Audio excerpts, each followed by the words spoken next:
जय मसीह की। राउत मिनिस्ट्री में आप सबका स्वागत है। चैनल को फॉलो करें, कमेंटमेंट करें, शेयर करें, वीडियो के अंत तक बने रहें। परमेश्वर आपको आशीष करे। सुप्रिय भाई और बहनों, आज की सुबह के समय हम सीखेंगे परीक्षा के समय कैसे हम स्थिर रहें, परीक्षा से हम बाहर कैसे निकलें। ये बहुत जरूरी है। हम बहुत परीक्षाओं का सामना करते हैं और बिगर परीक्षा किए हुए भी हम पास नहीं हो सकते। परीक्षा करेंगे, पास होंगे, तभी हम अगले लेवल में पहुंचेंगे। आमीन। सो पहला कुरिन्थियों 10 अध्याय उसका 1 से लेकर 13 तक लिखा है, हे भाइयों, मैं नहीं चाहता कि तुम इस बात से अनजान रहो कि हमारे सब बाप दादे बादल के नीचे थे और सब के सब समुद्र के बीच से पार हो गए। हाँ जी, यहां पे लेखक लिख रहा है, हम अनजान ना रहें, क्योंकि हमारे पूर्वज लोग भी परीक्षा से होके निकले। हालेलुया। जब इजरायली लोग मिस्र से निकल के आ रहे थे और रास्ते में एक बहुत बड़ा समुद्र है। अब समुद्र को पार कैसे करेंगे, ये भी तो एक परीक्षा थी। हालेलुया। समुद्र को पार कैसे करें, ये भी एक परीक्षा थी और इस परीक्षा से होके उनको जाना ही पड़ना था। जब तक वो परीक्षा होके नहीं जाएंगे तब तक वो कैसे जानेंगे कि परमेश्वर हमारे साथ है। प्रिय भाई और बहनों, इजरायली लोग जब वहां से निकले, आगे समुद्र, पीछे से फिरौन की सेना आ रही है, घोड़ों में, रथों में, अग्नि में तलवारों को लेके, धनुष लेके इनको मारने के लिए। ये बड़ी संकट में है, ये बड़ी परीक्षा में है। आगे समुद्र है, पीछे से मारने के लिए सेना आगे, अब कहां जाएं। हालेलुया। प्रिय भाई और बहनों, मूसा ने प्रार्थना किया। परमेश्वर ने कहा, मूसा, जो लाठी तेरे पास है तो अपनी लाठी सीधी कर, समुद्र के ऊपर, समुद्र 2 भाग हो जाएगा। Hallelujah, hallelujah. मूसा ने लाठी सीधी करे, समुद्र 2 भाग हो गया। ये आसानी के साथ पार चले गए। प्रिय भाई और बहनों, आज शायद आप भी इस परीक्षा की दशा में हो सकता है, बीमारी में हो, कर्ज में हो, शराबों में हो, बंधनों में हो और शैतान के जकड़न में हो। आप चिंता मत करिए। अगर आज आप भी परीक्षा से होके जा रहे हैं तो जीत आपकी होगी यीशु मसीह के नाम से। लाल समुद्र 2 भाग हो सकता है तो आपके लिए भी परमेश्वर रास्ता निकालेगा यीशु मसीह के नाम में, और आप भी पार होंगे। Hallelujah, hallelujah. लिखा है, और वे सब के सब बादल में और समुद्र में मूसा का बपतिस्मा लिया। हां जी, बादल में, समुद्र के बीच में बपतिस्मा लिया। आज कई लोगों का सवाल होता है बपतिस्मा के बारे में। पानी का बपतिस्मा लेना बहुत जरूरी है। अगर आप पानी का बपतिस्मा लेंगे तो आप 100% आशीषित होंगे। एक आज्ञा है मेरे प्रियो, और यह आज्ञा जरूरी फॉलो करनी है। प्रभु यीशु मसीह ने स्वयं इस आज्ञा को पूरा किया।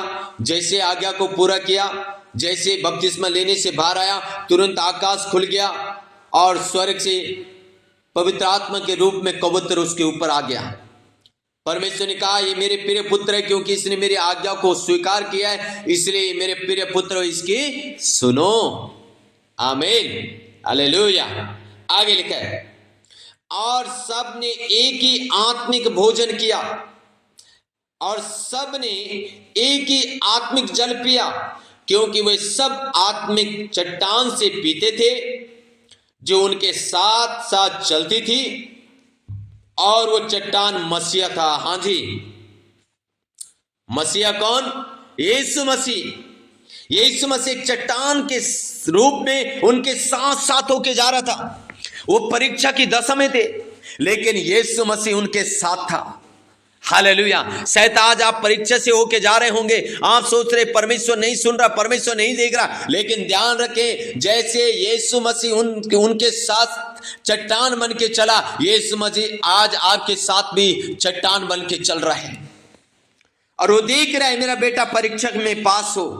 इसलिए प्रिय भाई और बहनों, आप परीक्षा में पास होंगे यीशु मसीह के नाम में। हालेलुया। आगे लिखा है, परंतु परमेश्वर उनमें से बहुतों से प्रसन्न हुआ, इसलिए वह जंगल में ढेर हो गए। हाँ जी, बहुत सारे लोगों से परमेश्वर प्रसन्न नहीं हुआ, खुश नहीं हुआ, इसलिए वो जंगल में मर गए। क्यों परमेश्वर उन लोगों से दुखी हुआ मालूम है? परमेश्वर ने रास्ता निकाल दिया, समुद्र दो भाग कर दिया, फिर भी ये लोग क्या कर रहे हैं परमेश्वर के प्रति पता है? 6 पद में लिखा है, ये बातें हमारे लिए दृष्टांत ठहरी कि जैसे उन्होंने लालच किया वैसे हम बुरी वस्तुओं का लालच ना करें। परमेश्वर क्यों उनसे दुखी हुआ? क्यों परमेश्वर ने उनको जंगल में ही मार दिया? क्यों वो जंगल में ढेर हो गए? क्योंकि उन्होंने बहुत सारी वस्तुओं का लालच किया। प्रिय भाई और बहनों, लालच अगर आप करते हैं, आप परमेश्वर के साथ नहीं चल सकते और परमेश्वर आपके साथ नहीं चल सकता है, और आप अपनी परीक्षाओं से कभी बाहर नहीं आ सकते। आप परीक्षा में पास नहीं हो सकते। एक लालची व्यक्ति अपने घर में ही झगड़ा करता है, बाहर भी झगड़ा करता है। लालची जो होता है, यहूदा इस्करियोती एक लालची था, इसलिए यीशु के साथ झगड़ा करता था, यीशु को बेच डाला। मेरे भाई और बहनों, क्यों परमेश्वर उनसे दुखी हुआ? क्योंकि उन्होंने बहुत सारी वस्तुओं का लालच किया। हालेलुया।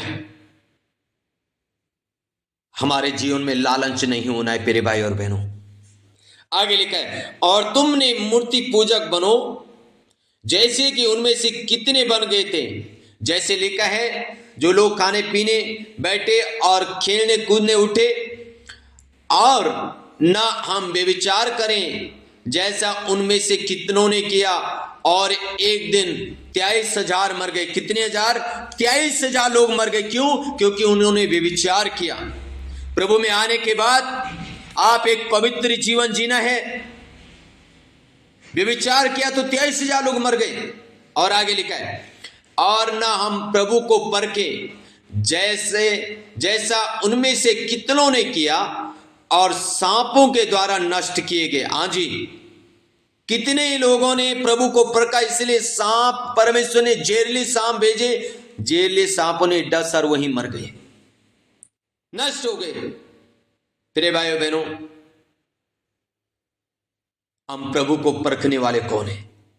हालांकि मैं प्रभु कहता है मुझे परख कर देखो, पर भली बातों में परखो ना, बुरी बातों में क्यों परख रहे हो? व्यभिचार करोगे तब परखोगे, लालच करोगे तब परखोगे। हालेलुया। 10 पद में लिखा है, और ना तुम कुड़कुड़ाओ जिस रीति से उनमें से कितने कुड़कुड़ाए और नष्ट करने वाले के द्वारा नष्ट किए गए। अगर आप कुड़कुड़ाते हैं परमेश्वर के प्रति, पास्टर के प्रति, पवित्र लोगों के प्रति, अगर आप कुड़कुड़ाते हैं तो आप अपने आप को धोखा दे रहे हैं, आप स्वयं नष्ट होंगे। प्रभु का वचन कहता है प्रिय भाई और बहनों, इसके लिए हम कुड़कुड़ाए ना। परमेश्वर ने लाल समुद्र उनके लिए 2 भाग कर दिया, फिर भी वो परमेश्वर के प्रति कुड़कुड़ा रहे। प्रिय भाई और बहनों, 13 पद में लिखा है, तुम किसी ऐसी परीक्षा में नहीं पड़े जो मनुष्य के सहने से भारे। परमेश्वर सच्चा है और वो तुम्हें सामर्थ्य से बाहर परीक्षा में ना पड़ने देगा, वरन परीक्षा के साथ निकास भी करेगा कि तुम सह सको। आजी, परीक्षा की घड़ी में तुम्हारे साथ चट्टान बन के चलेगा, तुम्हें सामर्थ्य देगा और तुम्हारी परीक्षा में तुम्हें बाहर भी निकालेगा। आमीन। प्रिय भाई और बहनों, आज आप किसी चीज की परीक्षा में क्यों ना हो, मेरे प्रिय भाई और बहनों, अगर आप परीक्षा से होके जा रहे हैं, आप परमेश्वर में बने रहें, प्रभु की ओर ताकते रहें। जब आप प्रभु की ओर ताकते रहेंगे, परमेश्वर आपको निकालेगा, परमेश्वर आपको खड़ा करेगा। किसी भी प्रकार की परीक्षा क्यों न हो, परमेश्वर आपको जय देगा। आमीन। सो प्रिय भाई और बहनों, हमें लालच नहीं करना, हमें कुड़कुड़ाना नहीं है, हमें व्यभिचार नहीं करना, हमें गंदे काम नहीं करने, हम अशुद्धता के काम नहीं करने, हमें पवित्रता का जीवन जीना है, प्रभु में बने रहना है। परमेश्वर आपको आपकी परीक्षा से पास कराएगा, बाहर निकालेगा, आपको अगले रैंक देगा, अगले लेवल में जाओगे और आशीषित होंगे इस मसीह के नाम से। आमीन। सो के गॉड ब्लेस यू।